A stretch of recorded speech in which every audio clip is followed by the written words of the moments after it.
the Myers Metal Detectors, located in sunny Tampa, Florida, where we sell nothing but fun and adventures, treasure hunting gear, and anything you can imagine for metal detecting. Give us a call, 813-237-1939. Happy hunting and dig deeper. Live from sunny Florida, it's Treasure Talk. Well, welcome to another exciting show of Treasure Talk. Hey, Joe, how you doing, buddy? Good, brother. How you doing, Phil? Awesome. Welcome, folks. So, folks, for those who don't know Joe helps me in the shop from time to time. Like every Saturday, you see his friendly face. And my buddy Jeff is on a train trip on vacation, and he left the reins to me to try to run the show. So we're going to have fun, aren't we? Absolutely. And we've already got some people I want to just shout out to. Absolutely. Danny Packman Vega, Shannon Bortner, Robert Ridgway, Jamie Holt, my buddy Rich Chavari, the metal detector man. Are you on YouTube? Is that where you're pulling that up at? I've got both of them on here now. Okay. All right, cool. All right, well, let me get started with our paperwork that we have to do here to run our disclaimer. So, of course, today's show is brought to you by your friends at Myers Metal Detectors, where we sell fun and adventure. And, of course, the views, thoughts, and opinions expressed by Treasure Talk guests and members belong solely to the guest and member and not necessarily to Phil Myers, Jocelyn Myers, Jeff Mona, who's not here tonight, and Joe Vizzi.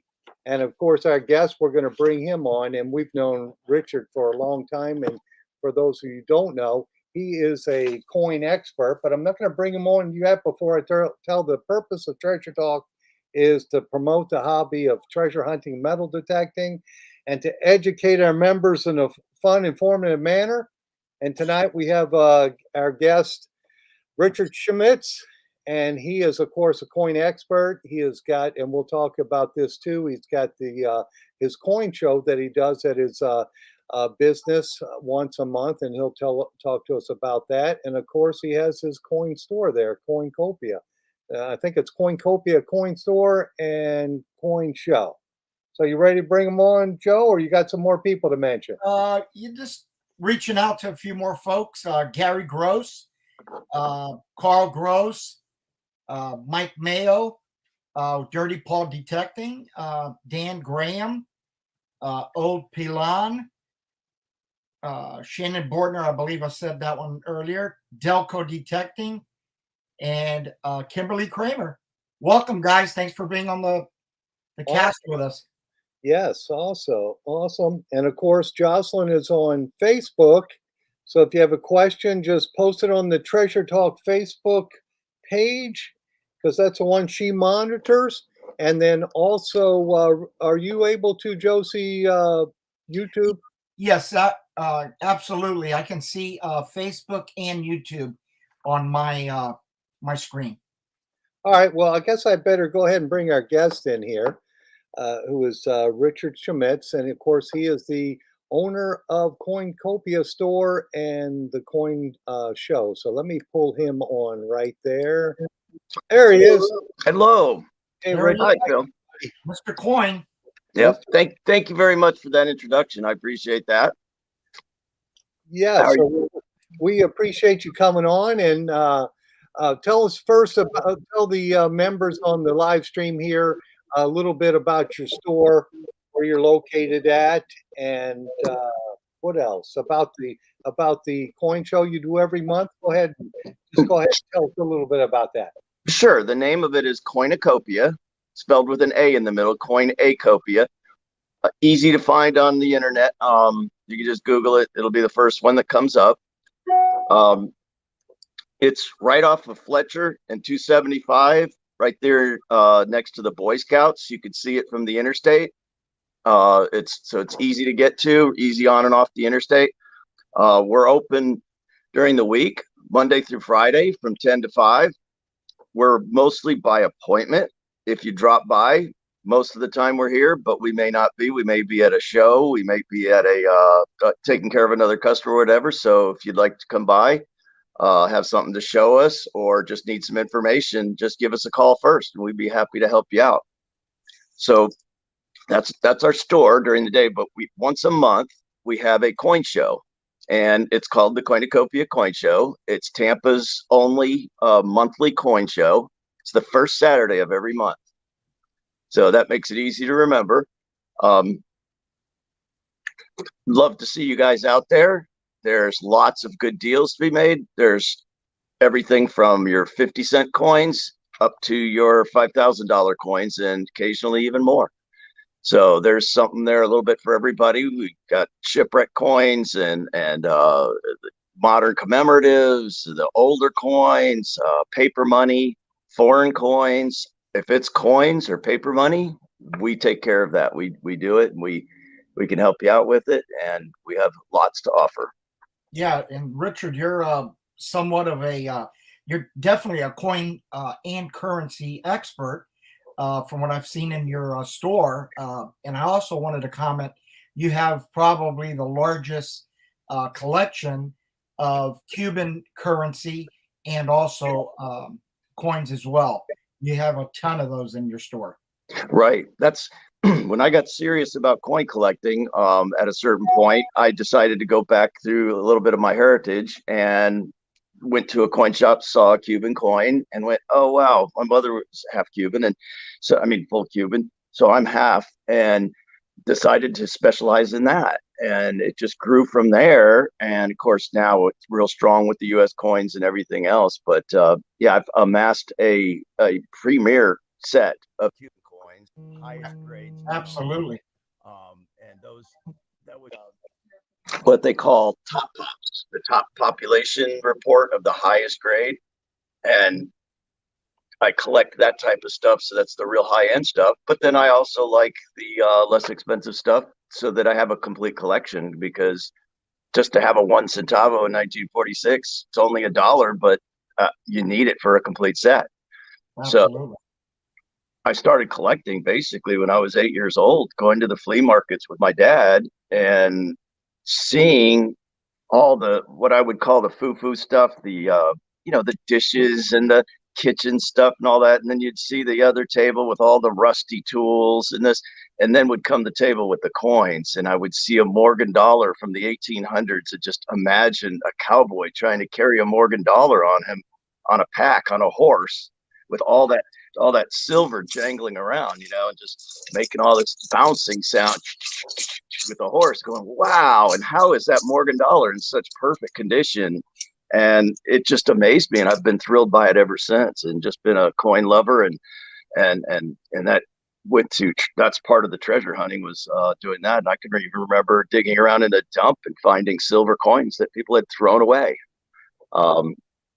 So that really got me into it, and then now I buy them whenever I can, and I will go back and forth between metal detecting for them. I'll spend 5 hours, 6 hours in the heat metal detecting and find a few wheat pennies, and then sit there and go, wow, I could have spent that money and gone to a coin shop and bought a coin. And so, and then I'll do that for a little while, but then I'll spend a bunch of money, and then I'll go, oh man, and then I'll start detecting for them again. So it comes and goes. Yeah, it's that thrill of the finding it under the soil. It's finding that lost, buried treasure, if you will. Oh yeah. I put all those away. They're all separately cataloged and everything, and even ones that other people from the treasure hunting club have gotten and then given to me to add to my collection. I keep those separate, because those are the treasured ones. The ones that were found and all that. They have a different place in my heart, so to speak. I know exactly what you mean. Yeah, it's nice finding a silver coin, but the hours we spend, sometimes it would be cheaper to come into your store and buy it, but it doesn't have the same feeling. So, right. Richard, you're kind of an expert on Cuban coins. So why don't you? Thank you for donating that peso macho for the prize tonight. But why don't you tell us a little history on that coin? Where was that? Okay. Well, let me hold one up for a second. Let's see if you can see that. Oh, that's a beautiful coin with a star. Yeah, got to get the light right. I don't have any power. We just got hit with a transformer fried just before the show. I heard that sound of that electrical sound and out went the lights and I'm going, oh no, how am I going to do this? My first one. So of course I'm sweating still from that. So I apologize, but Your magnetism is it just blew all the transformers in your neighborhood down. that's it. Well, we like you. So what you just saw was a peso macho is the nickname for it. Because it's the big giant silver coin. So it's the macho coin of the big one. And that's where it got its nickname. A lot of people call it the star peso because it just has a big giant star on it. This particular one happens to be 1933. I just don't have enough light. Yeah, well, the lights are out. I apologize for that. Coin. And I can't use my phone, the light of my phone, because I'm using my phone for this cast. But it's a beautiful coin. It's identical to a Morgan, or well, more identical, I'd say, to a peace dollar. They're both the same weight, the same fineness. It was produced by the Philadelphia Mint in the United States for Cuba. And so a peso macho is identical to, if you have it together in a stack of peace dollars or Morgan dollars, they're identical size and weight. Same value in silver and all that, but carry a lot more of a premium than say a wore out Morgan dollar. A wore out peso macho would be right in the $50 range, and any one of them that's decent at all is in the $150 to $200 range. They've just gone through the roof, and if it's worth certifying, it's an uncirculated ones. Those are going for thousands now, and a couple of there's a key date, 1937. We just sold one of those for $8,000. And so those have just gone through the roof. They're very popular because it's a cross collection. People will collect them that collect U.S. coins that were made by the U.S. for other countries. Then they'll collect it for the Cuban coin. So it has crossover collectability. So, and that's what's been driving up the value of them and the popularity of them. That's right. Awesome. We kind of have a rich Cuban history here for the folks who are not in Tampa, but we have a big history. A lot of Cuban folks have resettled to Tampa. And of course, we have the cigar industry. And it's just, I guess they're real popular in our area, aren't they, Richard? Oh, yes, very much so. Even the smaller ones, the 20 centavo, which is much smaller. Let's see if I can get it. You see the 20 centavos, the smaller one. Yeah. It has the star in it also. Oh, let's see what that's so dark. I apologize, but it has a star in it also. Yeah, I've dug some of those up, and I think the 10 there's a 10 centavo too, isn't there? There is. There's the 1 centavo is copper nickel. It's not silver. The 1 and the 5, but the 10 centavo, the 20 centavo, the 40 centavo, and the peso are all made out of silver. Same fine as 0.900 silver, the same as all other silver U.S. coins. And they were minted here in the U.S. that for Cuba, then, huh? Correct. Okay. And they did a little differently. The 10 centavo is identical to a 10 cent as far as weight, but the 20 centavo would be equivalent to 1/20th of a dollar. It's a 20 centavo, just like the quarter, the 25 would be 1/4 of a dollar. The 40 centavo would be 40% of a whole dollar. They just did a little different sizes, but so on those two, but the dime and the dollar are identical. Okay, well, I got a question here on Facebook that Jocelyn handed me, and it's from Tom Becker, and he is asking, what detector do you like to use? Well, I use the Fisher, the CZ20, which I've updated to a CZ21 just before the warranties ran out on it.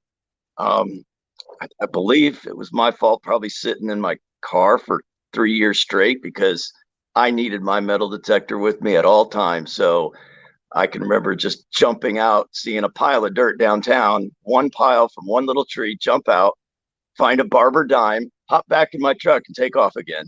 And before they could even tell me I'm double parking. So I carried that machine with me all the time. It's the waterproof machine.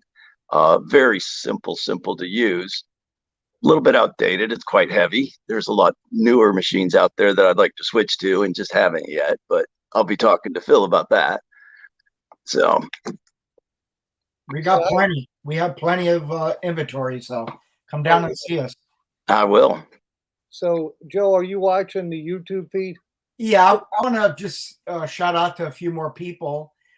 Stacia R, Delco Detecting, Rick Shabbat, Mark Watrous, Chuck Martin, Ricky T, Mr. Tumbleton, Mark Fiorello, Metal Detecting with 6 with Prospector Steve, Old Pilan, our friend Liz from Digging Canuck Treasure Hunting, Stories from the Signal, and Metal Detecting with the CZ Kid. Thank you, folks, for joining our cast today. Yeah, and I guess we're not announcing the Facebook folks, but you're a little quicker than me, Joe. I can't do that, so sorry. No, some of the Facebook folks that are on here, Phil, it just has their the ones that have signed in and put their name in there, like Rick Shabbat. You can see his name, but there's a bunch of Facebook folks on here that it just says Facebook user. Yeah. Yeah, so I know my buddy Tom Becker's on there. How did Cuba pay the U.S. for making? Oh, that's a good question. Yes, Richard, maybe you can help us with this question. Tom's asking, how did Cuba pay the U.S. for minting those coins? That's an interesting question. I don't think I've ever been asked that one. Was it in Cuban cigars? Well, it could have been, and at the time, it very well could have been sugar, because that was another big export of theirs, and we were a huge buyer of the sugar. But I can tell you now, they still do the cigars there, but very little, and they do pretty much zero sugar now.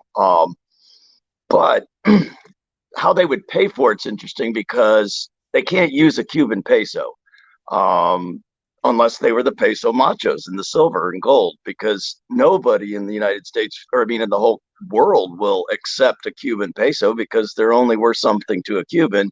And today they're not even worth anything to a Cuban. They've pretty much gone wayside now, where they have to use US dollars or it has no value. So I would have to say that they traded, or they provided the silver and then traded for the labor for the manufacture of it. That'd be probably the way they would have had to have done it. Right. Interesting question. That is a real interesting question. And for the folks who are in the Tampa Bay area, I want to make sure I announce this. Richard also has the Metal Detecting Club meets right at his business, and it meets on the third Tuesday night, which I guess that would be, I think I wrote it down, July 19th at 7 o'clock. And of course, either Richard or his business partner, Andrew, or sometimes both of them are there. So if you had a coin question and you wanted to ask in person, you could bring that in and talk to Richard about it. Especially, he is a coin expert, and he's an expert on Cuban coins. So that's kind of exciting. Yeah. Bring the coins in, come in early too. And so that there's plenty of time to spend, to look at it and talk to you about it. Cause I'm here early because I work here all day. So I'll already be here nice and early.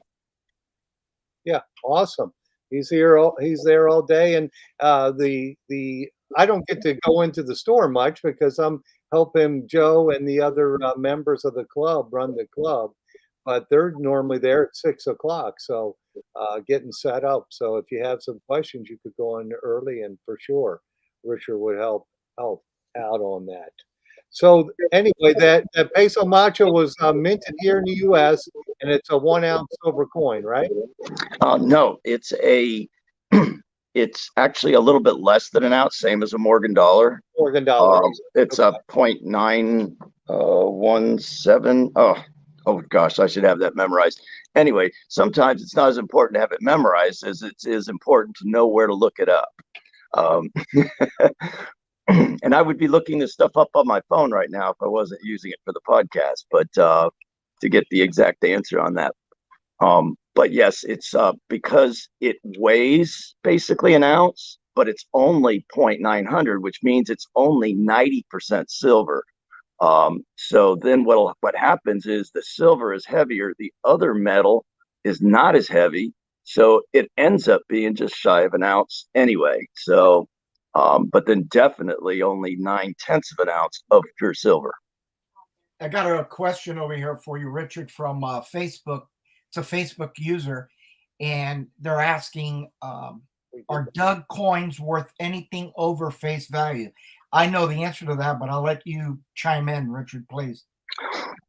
Oh, most certainly. I've seen some incredibly collectible coins pulled up out of the ground that worth way more than face value. I mean, you could start simple with just the penny, which really is not a penny in the U.S. Pennies are from England. In the U.S., they're called cents. It says 1 cent. It doesn't say 1 penny on it. It's 1 cent. So the 1 cent coin, even the copper ones today, I'm paying 2.5 to 3 cents a piece for a copper cent. That would be any cent from 1982 or older. So, and then the wheat cents are in the 4 to 5 cent a piece range we're paying for.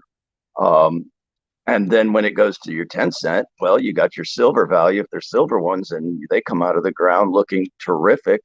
And I've been detecting with Phil where he found a seeded dime that was a New Orleans mint, which is the rarer mint.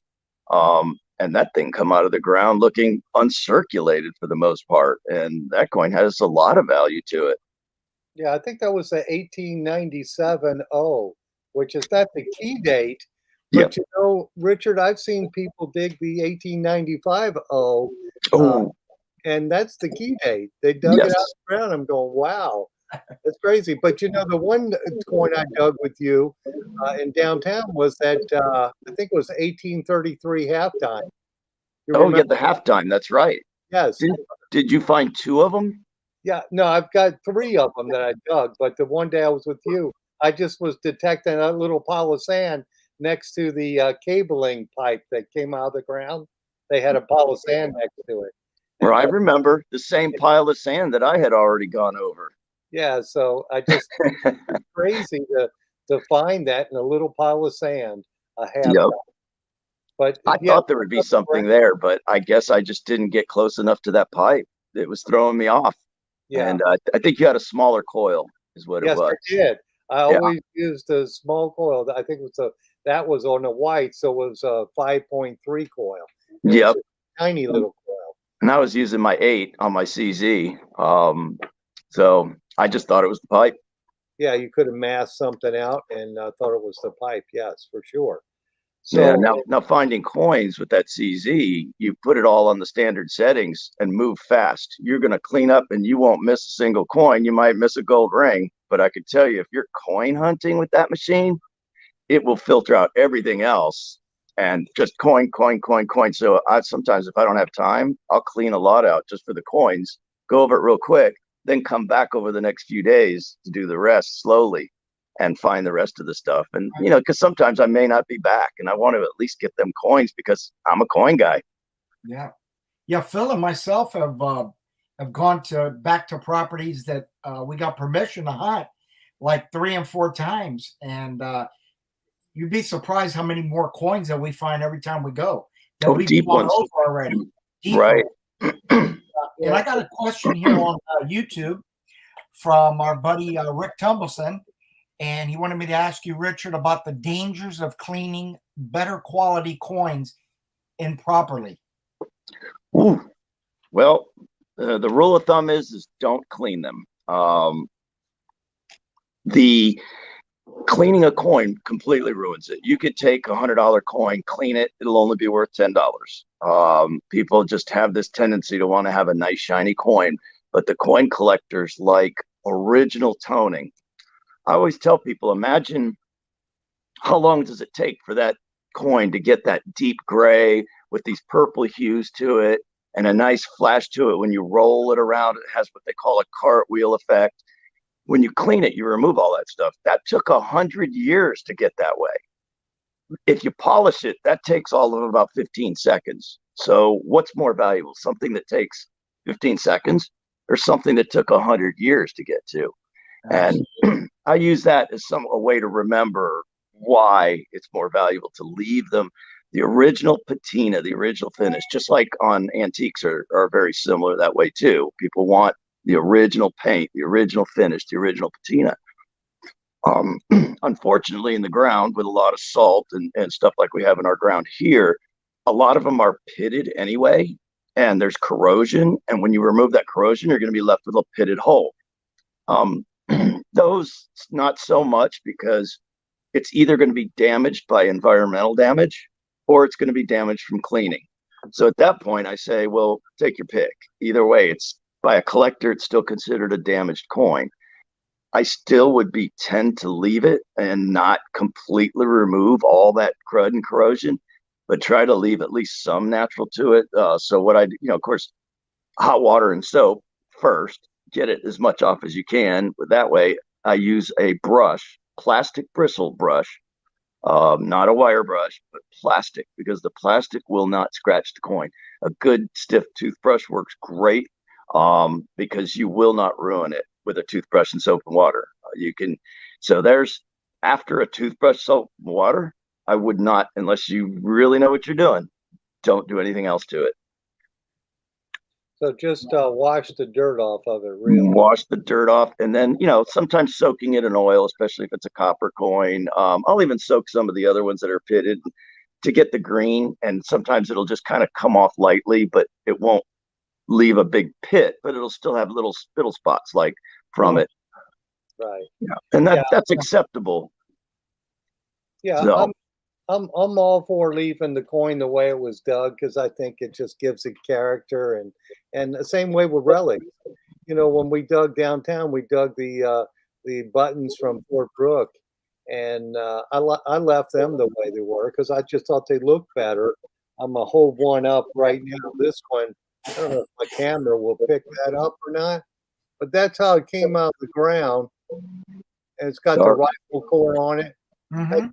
That's got the green like patina, and I don't think I'd want to clean that off of there, because then it would be all pitted up. Now it's nice and smooth and clean looking. That's all I'm going to do to that. And I guess coins are probably the same way. You don't want to be scrubbing on them. all right. So was this Rick that got us all tied up on this cleaning thing? Yeah, Rick, Thank you, Rick. Wilson, Big Rick from our club. You wanted me to ask you that question, yeah. Well, that was a good question. It really got us going there, because cleaning is a big subject, especially with your dug coins and stuff like that. On the regular change stuff, I mean, to me, I found, take the ones that are clean. It doesn't matter if they're black, if they still work in a machine. Again, you might want to wash them and tumble them around with soap and water.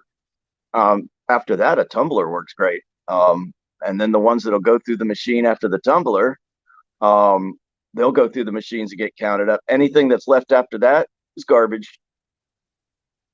Yeah, I know we've collected at the club. We used to, we don't do it anymore. It's a donation where you can put all the coins that you've found in there for the club to be donated. And then I would clean them and then take them to get, counted. And then they take a percentage when you go to Publix or whatever. They take a percentage right off the bat. But it was pretty cool. We would get like maybe $30, $40 to help the club and stuff. But we may bring that back. But it was pretty cool. We'll put it this way: for the nice clean ones that are still chocolate brown, that don't have a little bit of corrosion, a little bit of dirt's okay. But I'm paying a minimum of 2 cents a piece for them. So maybe you can earn some of that 10% back that they charge you by sorting out and separating those copper ones.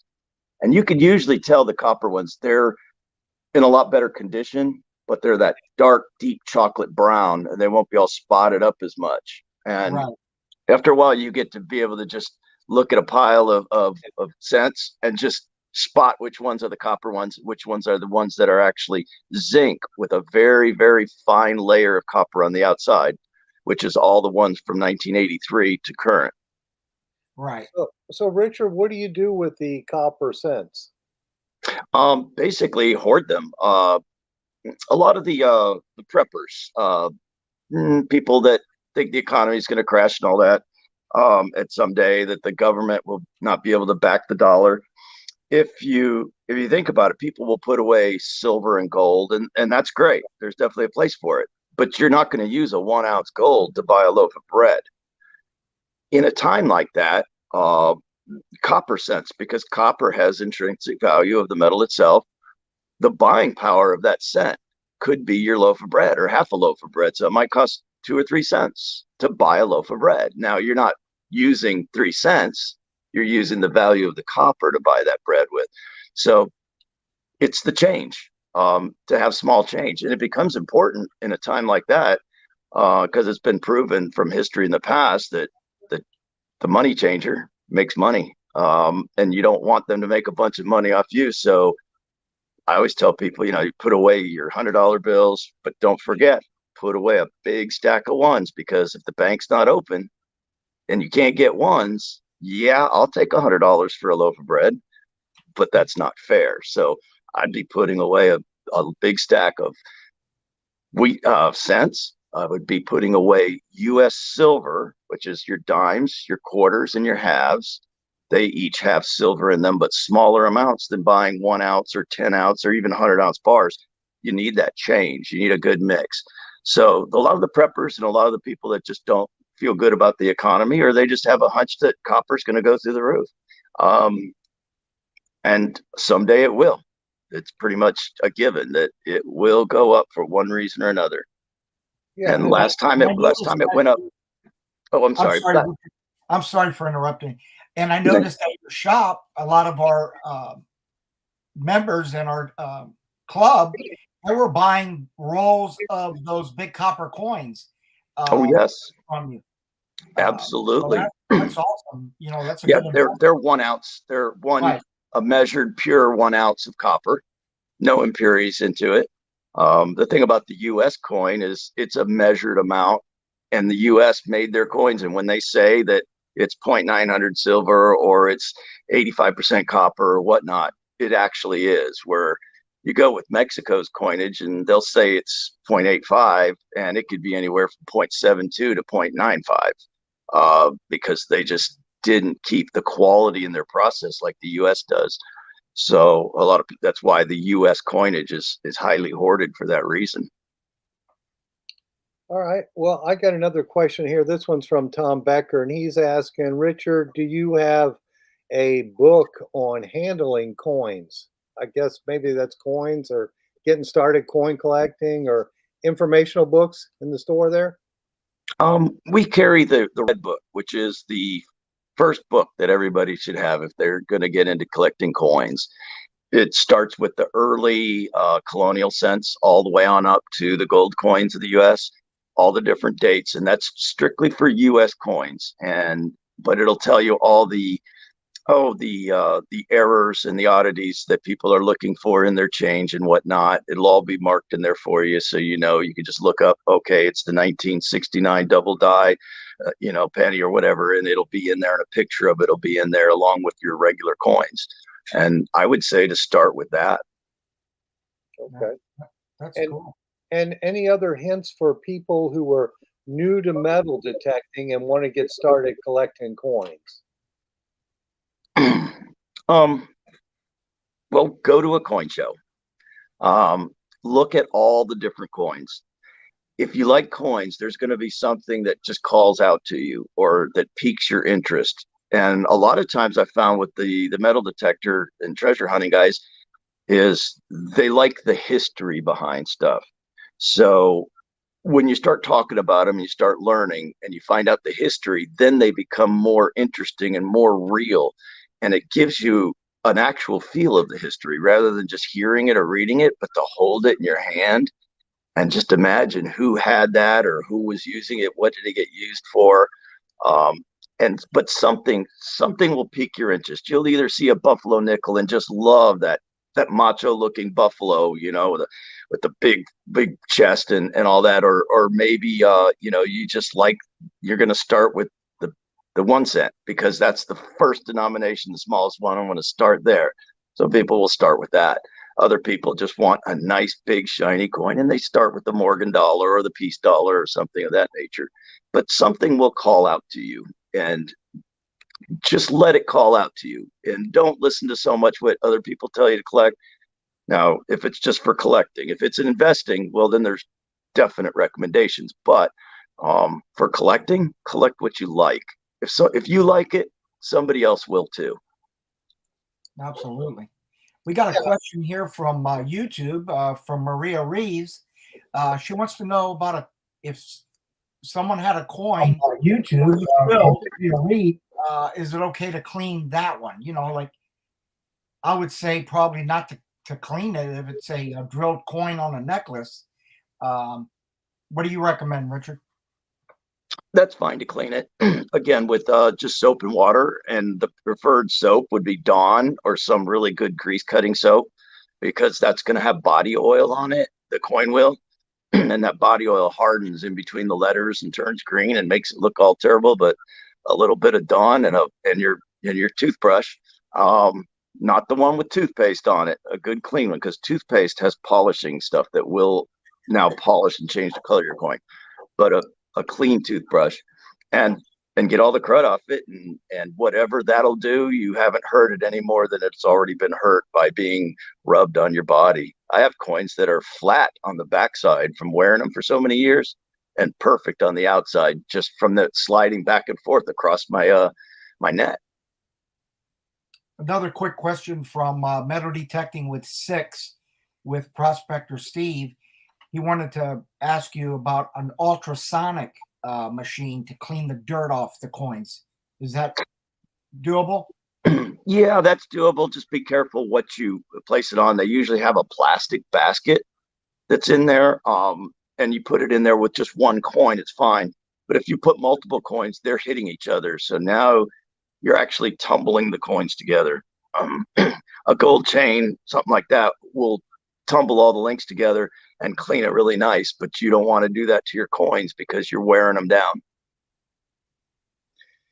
Yeah, I've got a question here. Jocelyn handed me. The first one is, when is your next show? Because you mentioned go to a coin show, Richard. When is your next show? Okay, the next show would be the first Saturday of the month coming up, which that would be August 6th. I'd like to hold this up. Let's see. I don't know if you people there could see that. Hey, this camera works opposite. Richard, what time does your show start? The show starts at 10 o'clock. 10 a.m. Yep. No, I'm sorry, not 10. 9 o'clock. 10 o'clock is when I usually get there because I'm running late. But that's what you call. That's like me. Just like at our club meeting. Yeah, right. Exactly. They call that running on Cuban time. Yeah. Oh, okay. Cuban time. It's always a little bit late. But anyway, hopefully you guys saw that. If not, just go to the website. So it'll be August the 6th. It starts at 9 o'clock. The door opens at 9 o'clock sharp. You'd have to pay somebody big money to get in early, or buy a table. No, we don't take any money to get in earlier. But if you buy a table, you can get in as early as you want. But it is pretty strict, 9 o'clock to get in, and it's shut down completely by 3 o'clock. By 2 o'clock, half the dealers have left.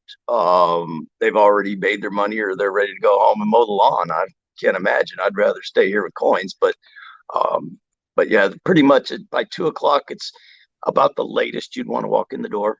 I'm sorry, I'm losing my voice. I'm going to be one of those old guys that's going to talk like this when I'm in my 70s. But I'm going to make you an offer you can't refuse. Yeah. Well, I can already tell that that's the way I'm going to be, because it keeps coming and going as I get older, and it keeps turning that sound a little more every week. I'm noticing more time. Brando says. Yeah. An offer he can't refuse. All right. Well, Richard, so that's your show. Now, I know, how many dealers do you have come and set up there? Because you got a big place. Right. Right now, some of the dealers are wanting 3 and 4 tables, so they take up a lot of tables that way. But we have enough room for between 12 and 18 dealers. And like I said, the ones when they're taking up those multiple tables because they have a lot of product. And the good thing about those traveling dealers that just do the shows when they have that much product, they're usually a lot better price because they don't have to pay for the brick and mortar and all that. Right. And then when you go to a show, you can bring your stuff and get opinions from multiple people right on the spot.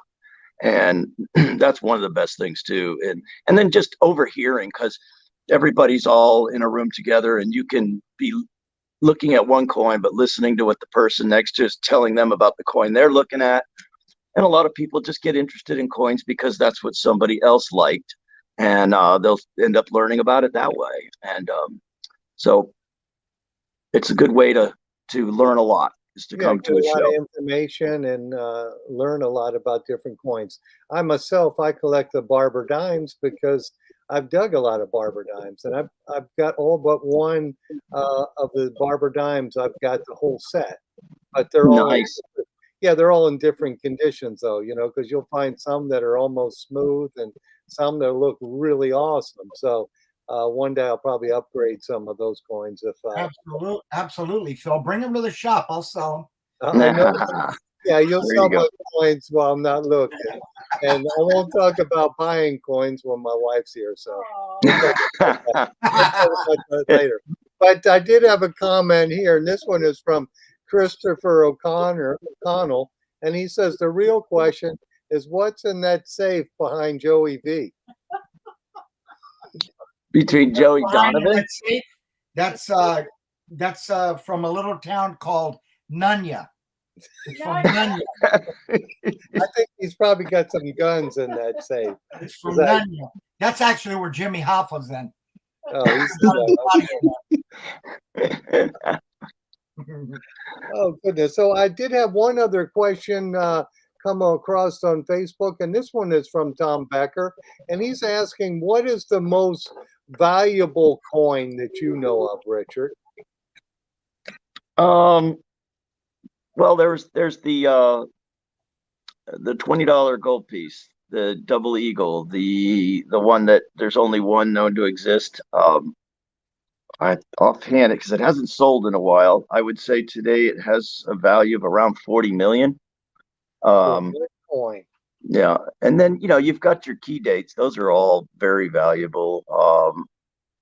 Most people's collection, though, most people have to, they work for a living and they can only buy coins in the $100 to $300 range. That's your sweet spot. But you could put together a beautiful set, for instance, of barber dimes, just skip the 3 key dates and you can get them all for very reasonable. You won't be spending more than $40 on a, you'll still be able to see the date and you can see the head and the rim and all that. You won't be able to see the hair on their head or their ear or anything like that, but it's going to be flat the rest of it.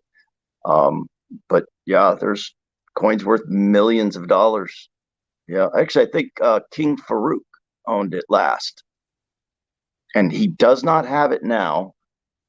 And I do not recall that auction price, but that was a little while ago. So the price has gone up quite a bit. Since I believe it was 25 million back then. It's probably worth 40 now. Jeez. Yeah. I won't be buying that one anytime soon. Add that one to my collection. Richard Danny, his name on YouTube is Mofo Bucks. He told me to tell you that you're doing a great job. Oh, thank you. I appreciate that. Yeah, and then I also had a comment from Danny Yaruso. If he had a nice coin, do you recommend him slabbing it? Putting it in the plastic with the grating. If it's a nice, slightly rarer date or slightly rarer type of coin, then most certainly. If it's common, even a nice coin common, it's not going to help you much to slab it. We do sell hand slabs that you pop the coin in yourself, put together like a clamshell type deal, and it will seal it and preserve it, and you can label it and all that. And those will only cost you $2.50 a piece. Whereas slabbing, if you send one coin off to slab, it starts at $30. So you're not going to want to slab a $45 coin that's a common date. But anything that's more common, I tend to say if it's worth over 150, it's worth slabbing. And then it actually does increase the value enough to recoup the cost of slabbing. Unless it's just special to you and you want your special coin slabbed. And people do that all the time. I've slabbed, I have a collection of slabbed $2 coins. They're only worth $2 is the book value of them. But they're part of a set, like I was saying before. So I still needed them, and I need them in a high grade to have a complete high grade set of those coins. So I would say do it. Well, right now we're going to go ahead and give away the peso macho. All right. Macho peso? Macho peso. Peso macho. Oh, look, my light. Hey, you got power back. Yeah, man, Whoa. he's alive. You're not sitting in the dark anymore. We Well, can see you, Richard. there you go. Maybe I can get a better shot of it now. There we go. Oh, that's a beautiful coin. Yeah, That is a beautiful it's coin. And that's a huge coin, the size of the Morgan dollar. same as So- yes. So that's an awesome door prize. And thank you, Richard, for donating that. And here's this is what they sound like. Those are peso much. They should sound the same as Morgan dollars. They do. There Sounds you like go. silver to me. Plata. That's it. Plata. Plata. All righty. So the winner tonight, you got 3 minutes to text me.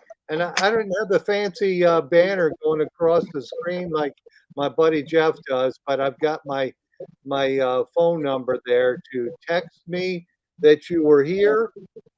And the winner, the With first your name, your first and last name on that text. Yeah, please text me who you are so we know. And the winner tonight is Jerry Purdy. Jerry, if you're in the house, you got 3 minutes, so that would be 7:50. We're gonna pull the next name. And I Go, did that. Jerry. I got to learn how to use a random name picker tonight. So Jerry Purdy, you've got till 7:50 to text me. And Richard, I got a question for you from Gary Gross. He wants to know if you deal in tokens. Oh, most certainly. Interesting story. I just picked up for $300 3 tokens from Cuba because I was looking at Cuban ones, perfectly uncirculated. Turns out the 2 of them, those 2 are the only ones known to exist. And I was offered $2,000 for them at the fun show this weekend, and I turned it down because they haven't been documented yet and properly photographed and all that. And I probably will sell it to them, but because that's just a lot of money for 3 tokens. So, but yes, tokens mostly. I collect the transit tokens. I collect. Well, pretty much all tokens. If I don't have one, I collect it. I got it. Hey, I did want to announce that Jerry Purdy was here, and he texted me. So he's the winner of the Peso Macho. So, Congratulations! All yes, right. I think that was probably the fastest one. So I know he won that one. Absolutely. Yeah, I was gonna next to you. I was gonna say all those names are people that actually logged in tonight, correct? Yes. Oh yeah, there's Okay, so no one could have put in their name in yesterday or earlier today and won. They have to be listening to this podcast. They have to. What they do is they have a few days to enter, but they have to be on the show tonight. If they aren't watching, they won't win it. So what I did was an hour or so ago, I copied all the names. I've never used a random name picker, but I learned something new tonight. And I plugged all those in with their comments, and it just randomly picks a name. So that's how he won. And I wrote down 3 other, the second, third, and fourth place winners in case that winner wasn't on here tonight. but Jerry is a loyal listener, and thank you, Jerry. And you're going to get a peso macho. So now you know you have to email that information to Treasure Talk Show At gmail.com. at gmail.com. Thank you. Thank you, Joe, because I don't. Jeff normally does all that, so I'm not up on it. Again, folks, or Jerry, it's Treasure Talk Show at gmail.com. Please put your name and your address and your phone number for information so that we can get that coin over to you as soon as possible. And I just wanted to shout out to Jimmy Crossbones. Jimmy Crossbones, he's been on our show a few times, and he's in the chat as well. Yeah, he's he's actually the president of the Central Florida Metal Detecting Club. And he's also, if you want to read a cool story, he dug I think it was 9 gold coins on the east coast of Florida off the 1715 fleet that wrecked on the east coast. Now, Richard, did you go to Cuba for the 1715 fleet? Did I hear that? They were supposed to have it this year. It's still on hold. It's the 1715 Fleet Society, and they've been trying to have that show in Cuba for 4 years now. The last good big one that they had was up in St. Augustine, but they're still going to do it.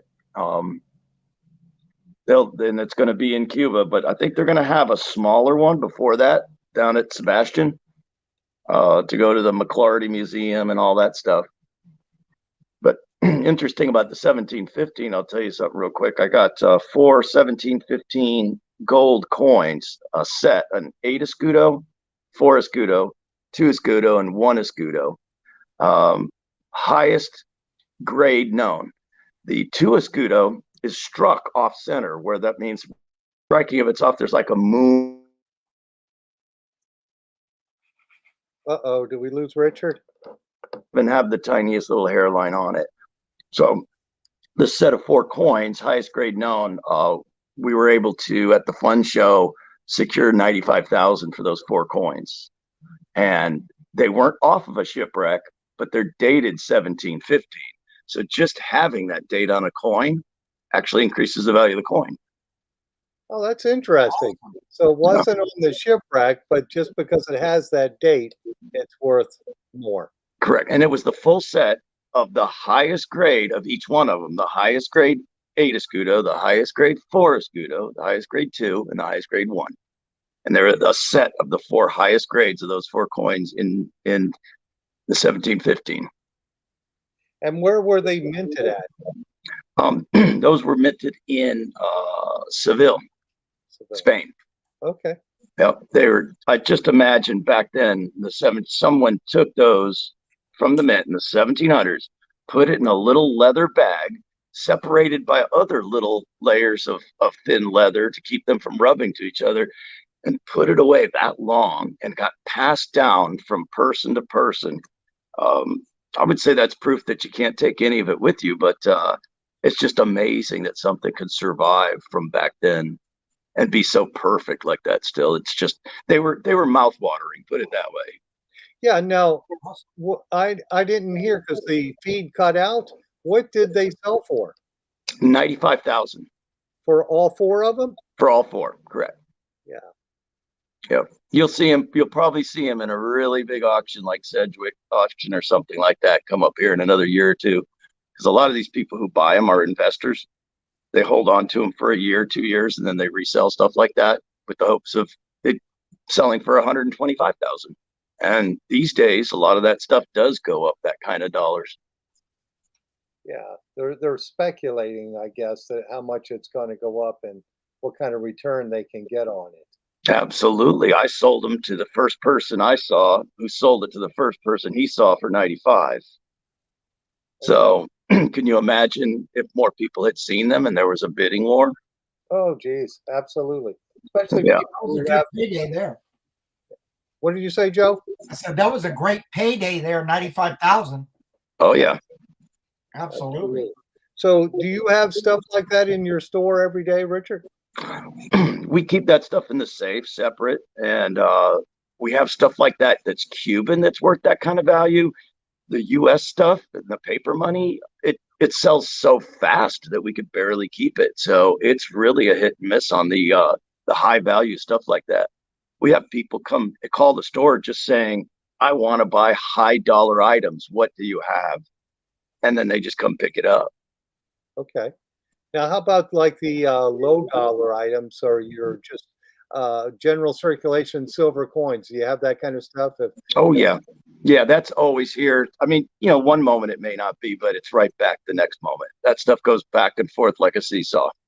Yeah, because I know the club buys some of that stuff from you too for our hunts and stuff. Right. Yeah, for those of you who've never been at a metal detecting club hunt, it's kind of worth the membership just to join the club to do one of their seated hunts. And just about every metal detecting club does these.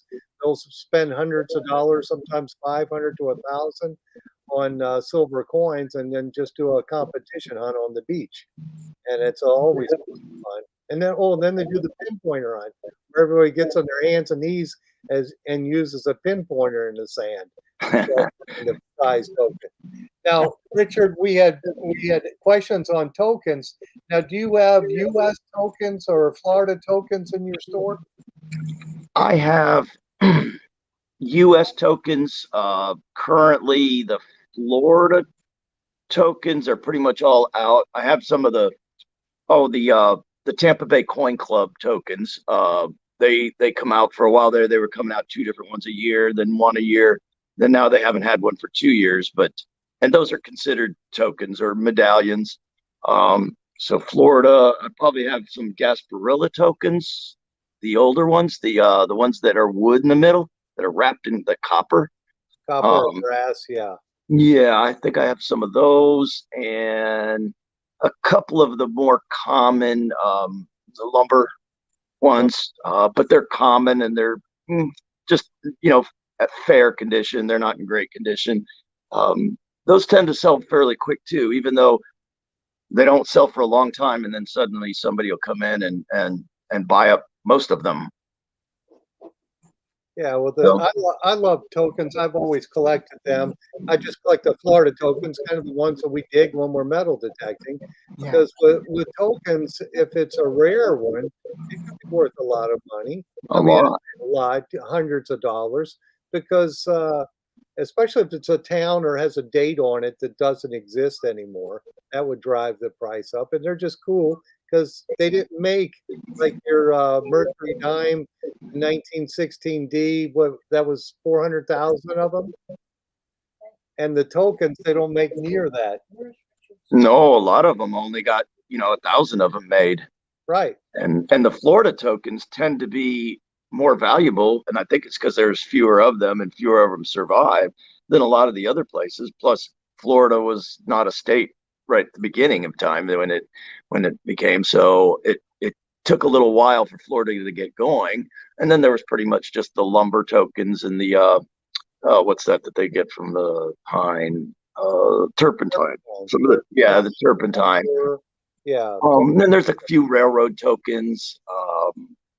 Various ones like that. I think the Florida store tokens from a town that doesn't exist and a store that those ones go for big money. I'm surprised they start at $250. Oh yeah, I bought some tokens before that I paid way more than I thought I would. I proxy bid it and paid way more than I'll tell my wife I paid for them. Absolutely not. Do not tell her. Let me do it. I want to get the laugh. Tokens are just cool and they're just neat. To me, it's a piece of, like you said, it's a piece of history. When you find, a 150-year-old token or buy that, to me, that's just cool. Now, token collectors are so passionate about it too. I've noticed those token collectors are really passionate about their tokens. I love it. Yeah, absolutely. And got a question. I'm sorry, Phil. Got a question here from Maria Rees, and she wants to know: is there a book of just Florida tokens?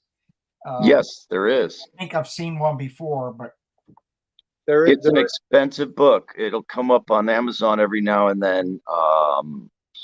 Gosh, I want to say it goes for about $300 or $400. And it's a rare book. I actually got hold of one and made a photocopy of it, but they're all like the pages are turned and bent and all that. Because I was too cheap to buy it, so I got someone else to buy it, borrowed theirs, and photocopied it. But I think there's even now with so much stuff online, I wouldn't doubt that somebody's put it online. Yes, the books have you're one. looking for, I have a couple of them. I'm not parting with them because I like them. I have one at the house and one at my store. But there was a book. It was done by C.R. Clarke, and I had met him at the bottle show years ago, and he published an original one. I think it's in the 80s or 90s, but then he did a supplement probably in the 2000s. But he was older then, so I don't know if he's still around or not. But it's by C.R. Clarke, Florida Token Book. But we had a question from Michael Boyles. He said he got on late. He wants to know where your store's at. So go ahead and tell him that real quick. Oh, okay. Sorry about that. I actually should have said at the beginning, but I'm glad you asked now. It's at 13336. That's 3 3s, 13336 North Central Avenue, Tampa, Florida.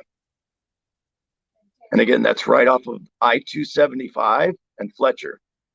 Yes, in Tampa. And if you want to go to Richard's store, the easiest way is to try to get onto the south on Fletcher, go southbound on Central. It's almost the on ramp for 275 southbound at Fletcher, and just hang to the right, and it's right there. You can't miss it. And, correct. Beautiful store. Yes. Correct. Now you'll see ACCI up there. That's on the second floor. Is the company that I do for my real money, I might say. We do low voltage systems, so it's similar to electrical, but it's all electronic systems that go in a building. But you'll see those trucks and that sign out there too, along with the Coinacopia sign. Yeah. So, and Richard puts the banner up when he has the metal detecting club or the coin show. So you'll see that on his bucket truck a lot of times as you're going down the interstate. But looks like we're at that witching hour. It's already 8:02. So I want to make sure invite everybody to the Metal Detecting Club meeting on July the 19th, right, Bill? July 19th from get there early, but like Richard said, if you have any questions for them, but it starts at 7. It usually lasts till 9 o'clock. Yeah, 7 to 9. And then, of course, your show, Richard, the coin show is on Saturday. You said is it the first Saturday? The first Saturday of each month. Right. Except there's 2 months that aren't there, so just check the website to make sure. Yeah, and that's Coinacopia. Just Google that, and it'll come right up. And I wanted to thank you, Jocelyn. Thank you, Richard. Thank you, Joe. And hopefully my buddy Jeff is having a good time on his vacation. He's going to be gone for a month, so I get to do all the mechanical part of this show. Absolutely. And it looks like it turned out fine. Thank you, Richard. I appreciate you coming on here and sharing your wisdom with us. So thank you. Thank you too. And thank you, Rick and Tom and Mike and Joe and Jimmy and all the other people that ask questions. I really appreciate that because keep us on the roll. I love it. And Richard, we had a lot of comments on here. The folks that were tuned in that they definitely want you back. So we'll plan on grabbing you again. I will be glad to come back. Bring your questions. Absolutely.